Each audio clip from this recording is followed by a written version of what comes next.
હું બોલ્યો હતો પાટીદાર સમાજ વિશે અને મને એમ હતું કે પાટીદાર સમાજમાંથી 5-25 માણસો ભેગા થઈ અને આ વાતને આગળ ચલાવશે. પણ આજે પાટીદાર સમાજના નામે ઘણા ટ્રસ્ટો નોંધાવે છે. માલતુજા લોકો, જે સમાજના પૈસાદાર માણસો, અને સમાજના નામે ટ્રસ્ટો બનાવી અને તેને સમગ્ર પાટીદાર સમાજનું નામ આપે, અથવા તો ફલાણું ઢીકણું એવું નામ આપે, અને ધીરે ધીરે એ ટ્રસ્ટ મોટું થાય પછી એ કોઈકની સાથે બેસી જાય ને કોઈનું દલાલ બની જાય, અથવા તો ગેરરીતિ એમાં ઉત્પન્ન થાય, એટલે એ ચાલી ન શકે.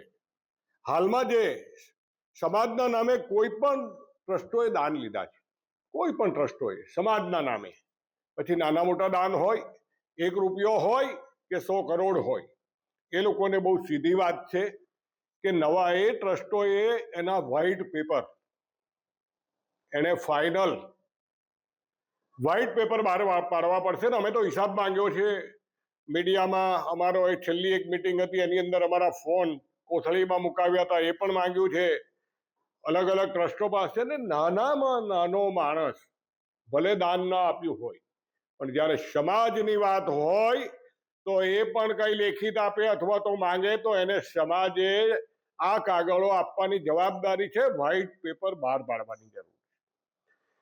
સાથોસાથ સરકારે બહુ કરોડો રૂપિયા દાન આપ્યું, જમીનો આપી, કેશુભાઈથી માંડીને, એની પહેલાથી માંડીને, શંકરસિંહથી માંડીને ખૂબ મોટી જમીનો, ખૂબ મોટા પૈસા, કોઈ વિમાન ચલાવવા માટે, કોઈ સ્કૂલ ચલાવવા માટે, કોઈ ટ્રસ્ટ ચલાવવા માટે, પાટીદાર સમાજને આગળ કરવા માટે, ખેડૂતોના હિત માટે આ બધા ટ્રસ્ટોને પૈસા આપ્યા. એનો કોઈ હિસાબ નથી. મારે સીધું કહેવું છે સરકારને પણ કે આપ સાહેબને બી વિનંતી છે કે આ જે ટ્રસ્ટો ખોટું કરી રહ્યા છે, માલિકીપણું બનાવીને બેઠા છે, અને જે ગેરમાર્ગે દોરીને ખોટા હિસાબો આપ્યા છે, તો આની ઉપર રિસીવર બેસાડી આ ટ્રસ્ટના બધાના ચાર્જ લઈ લેવા જોઈએ. ત્રીજું, સાથોસાથ જે માણસો મરી જાય છે, ટ્રસ્ટીઓ, એનું નામ કમી કરો. એની પાછળ એની પેઢીને કે તમે નવા નામ તો લો, પણ નથી એવું થતું. દુઃખની વાત એ છે કે ધીરે ધીરે એક સમાજ, એક ટ્રસ્ટ 50-60-70 કરોડ રૂપિયા ભેગા થાય, 100 કરોડ ભેગા થાય એટલે એની બાજુમાં એક બગલ બચ્ચું નાનું ટ્રસ્ટ બનાવે. એની ઓફિસ કંઈક આ જગ્યાએ રાખે, કંઈ અહીંયા રાખે, કોઈ આમ રાખે, ગુજરાતના કોઈ બી ખૂણે ઓફિસ રાખે. પછી એ જે બગલ બચ્ચું બનાવેલું ટ્રસ્ટ હોય એ 2 જણા સમજોતો કરી લે કે આપણે યુનિવર્સિટી બનાવીએ, આપણે મોટી હોસ્પિટલ બનાવીએ, આપણે ફલાણું બનાવીએ, આપણે ખેડૂત માટે આ કરી લઈએ, એમ કરીને નાના માણસોને પિંજરામાં પૂરવાની વાત કરે.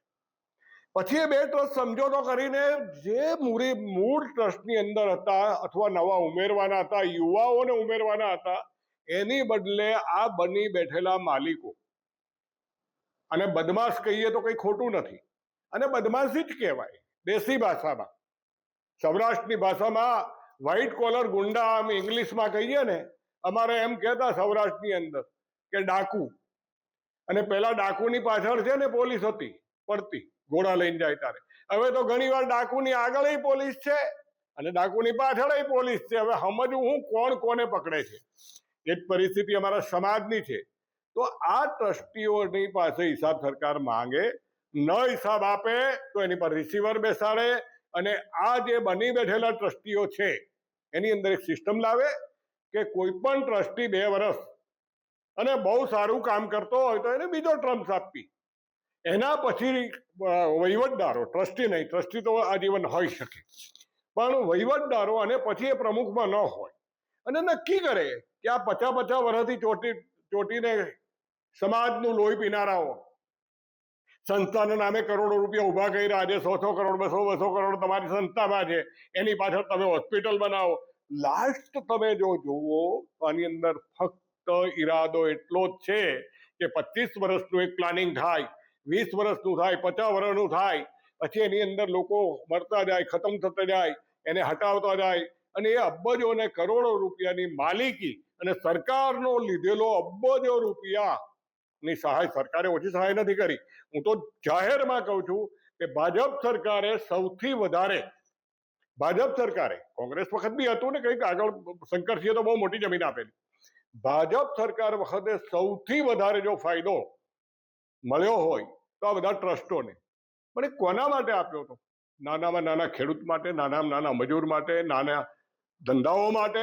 એની બદલે આ લોકો આને લૂંટી અને કોઈ કોલરિંગ એટલે વ્હાઈટ કોલર પત્ર કોઈ આપતું નથી. માટે આપે નહીં તો આની લડાઈ હવે આગળ ચાલી અને યુવાઓ સાથે બેસી અને યુવાઓને મારે જાગૃત કરી અને આ લડાઈની અંદર ઉતરવું પડશે. અને જે મોટી મોટી વાતો કરનારાઓ અને સમાજના દલાલો અને આમાંથી કમિશન ખાનારાઓએ અમને કોઈ પણ ઉત્તર આપવો નહીં. અને અમારે તમારું કંઈ સાંભળવાનું થતું નથી. અમારી લાઈન આટલી સ્પષ્ટ છે કે અમે સમાજની અંદર પછી જ બંધારણ કરશું જ્યારે કે સમાજ પહેલા વ્હાઇટ કોલર બને અને આગળ આવે, યુવાઓ આગળ આવશે, એની સાથે રહી અમે કામ કરશું.